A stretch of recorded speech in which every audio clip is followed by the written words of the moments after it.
20 million records in the database of 40 breeds. And you can see the options there for calving different. There's 4 options there ranging from no system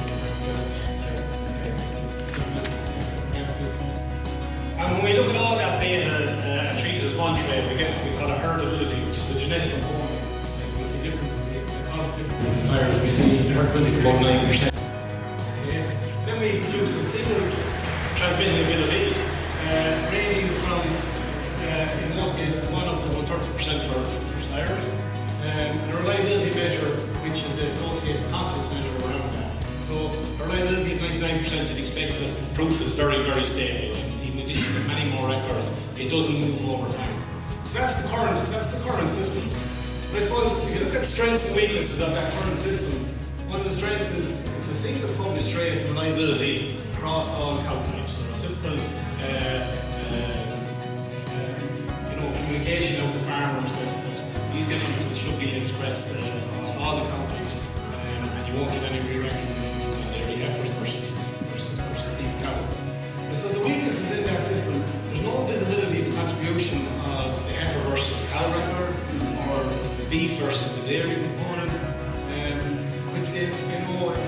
The applicant, you get high reliability bulls, but they may not be proven the type of cow that you have. Okay? The example of that might be, first crop gradually in breed brokers tend to be used on mature cows, and they have a higher proportion of mature cows relative to the average of the population, and they can change over time then. Another point in terms of the weaknesses is that we assume the genetic component is the same across all our cow types. The patterns and inheritance are the same. And finally, genomics is not tailored to specific regions that may differ across cow types. So with those in mind, we're moving to a new system.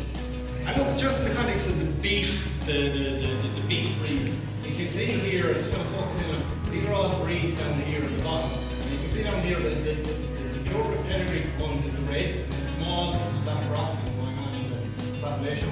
But the dairy dams component here is in this grey component here. You can see it varies very much by breed. The likes of the Angus here, a huge portion of calf farm are used. Compare that then to the likes of the Charolais, who is the main market is on the beef side. These are different breeds of super dams and monkeys. So there's a big differentiation in the usage. Big differentiation in terms of the usage of these breeds across dairy and beef. So with that in mind, the new Calving evaluation is moving towards treating these as 4 different traits. And if we look at a group of herds on which we can assess the phenotypic levels of incidence across these particular types, we can see here that in the context of dairy heifers, about 69% of them calve unassisted. Compared to dairy cows, it's higher, 79% unassisted. Beef heifers, 56%, beef cows, 69%. And what is interesting is the difference in the proportion of some assistance. So you can see dairy heifers 25%, dairy cow 17, beef heifer 32, beef cow 24, and then you have the more serious cases, although less frequent on the top. So what you can see there is heifers have a higher incidence than cows, and beef animals see with higher incidence than the dairy animals phenotypically. So now the next point is, look, is there differences in the way we assess the measure of genetic control on these traits? And we can see what we call as the herdability. It's different. 16% dairy heifers, 8% dairy cows, beef heifer 17, beef cow 15. And we can see down here, these are 2 additional new traits, birth size recorded through the BDGP. We've seen it be quite a useful trait, 24% herdable, and birth weights 41%. Okay. The next key thing is, well, what's the genetic association between the traits? What we're saying is for dairy cow and dairy heifer, yeah, okay, correlation at 0.91, it's strong, but it's still not the same. And we're moving down through the categories here.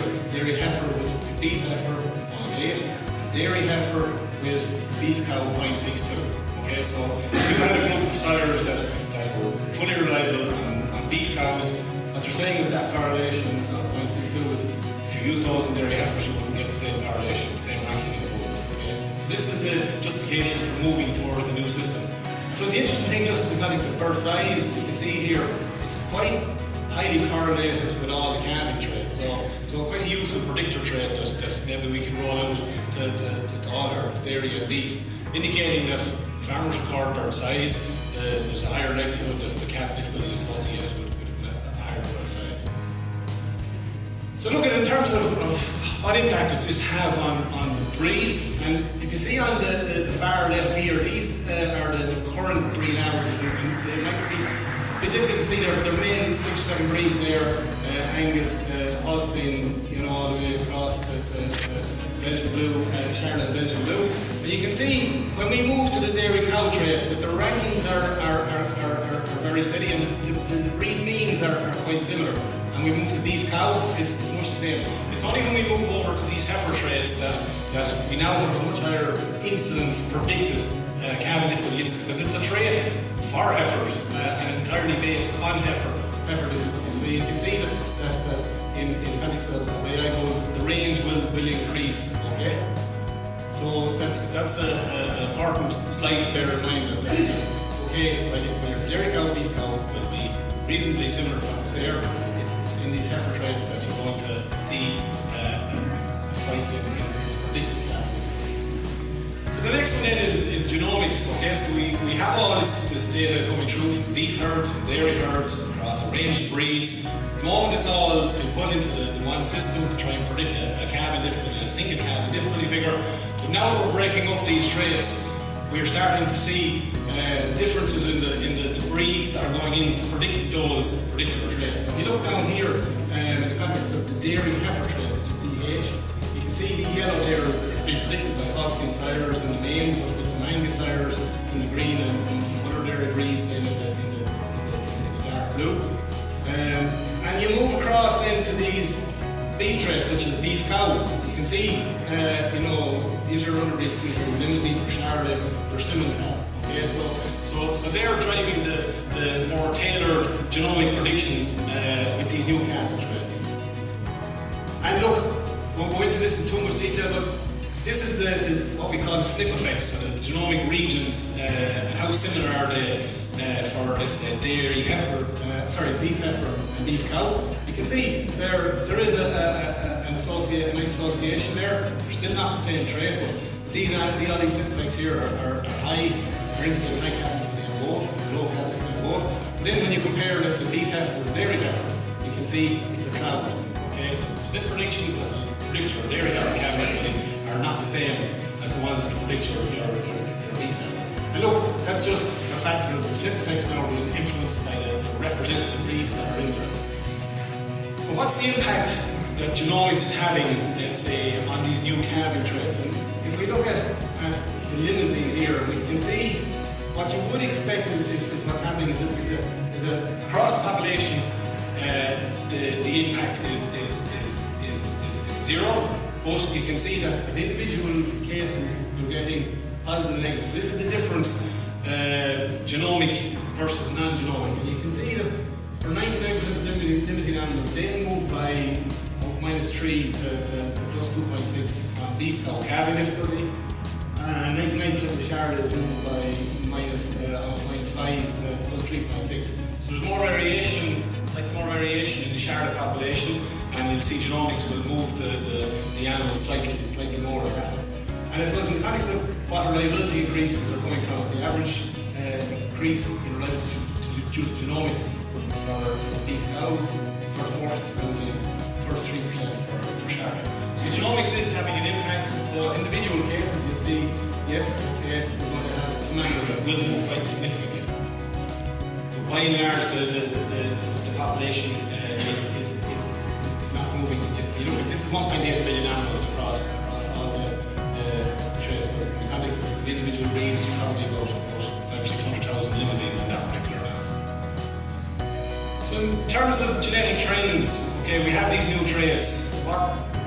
What's the general direction of these new traits? And you can see beef heifer is here in the blue, okay, and beef cow is here in the orange.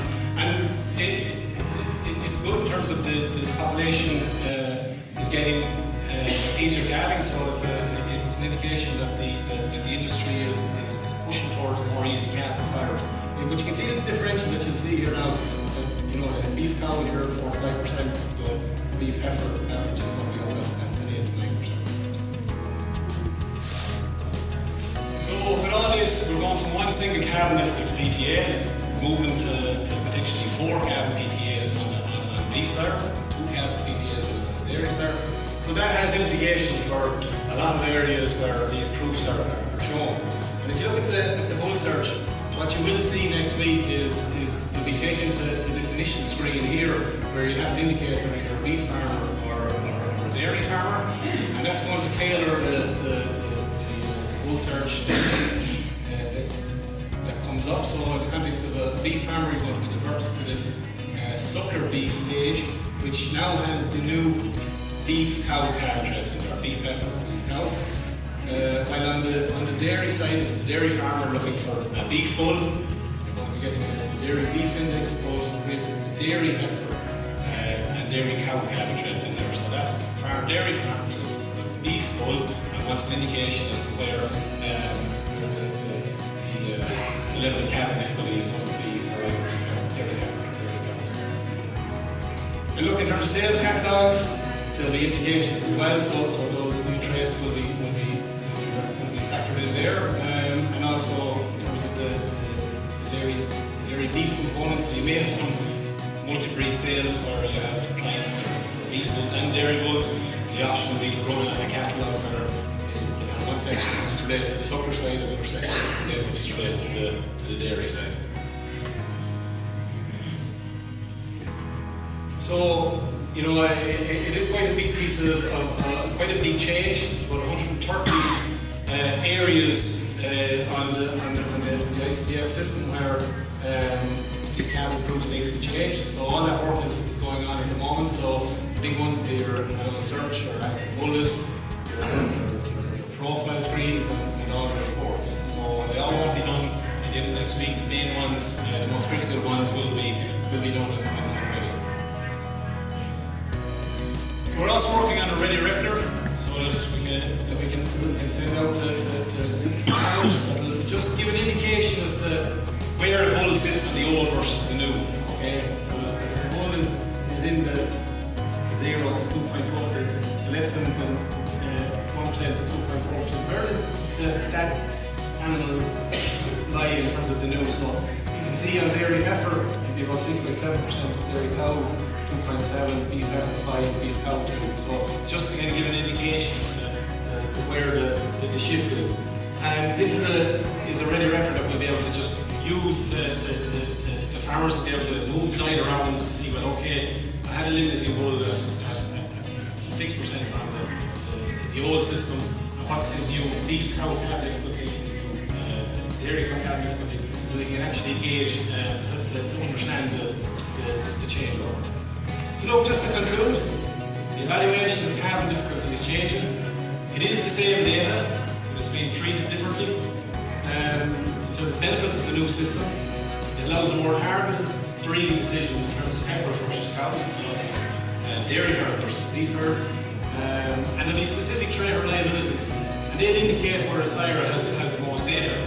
So you can see the likes of your traditional breeds use more the dairy herd with higher reliability, the dairy traits versus the beef traits, and your breeds more used in suckler herds will not come up with high reliability on your dairy traits. The genetic trends are positive on the suckler side for both the heifer and the cow traits, which is good. And these evaluations will roll out at the end of next week with the data. So that finishes it from me.